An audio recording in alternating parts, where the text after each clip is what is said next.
namin sa harap ng Supreme Court para i-submit namin ang petition ng mamamayang Pilipino na dapat may pabalik yung si PRRD. Kaya ngayon, February 23 ay daladala namin ang mga suporta, ang mga pirma ng mga mamamayang Pilipino na naniniwala kay PRRD at itong panawagan namin na i-push ng government ng Supreme Court ang Administrasyong Marcos na kunin si PRRD at ibalik sa ating bansa. Dahil meron naman tayong batas sa Pilipinas. Diba? Meron tayong umiiral na batas sa Pilipinas. Meron tayong matalinong mga abogado na dapat umusga kung ikaw ba'y nagkasala o hindi. Unang-una sa lahat, si PRRD walang kaso sa Pilipinas. Diba? Ilan pong grupo ito at ilan po yung mga pumirma sa petisyon? Marami ang pumirma sa petisyon pero yung dala namin nasa 500,000 ba yun?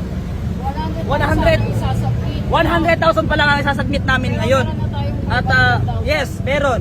Pero 100,000 lang muna kasi ito yung first batch. So meron pa kaming second batch, third, fourth, fifth, hanggang sa makuha namin ang lahat ng boto ng mamamayang Pilipino nagmamahal kay PRRD.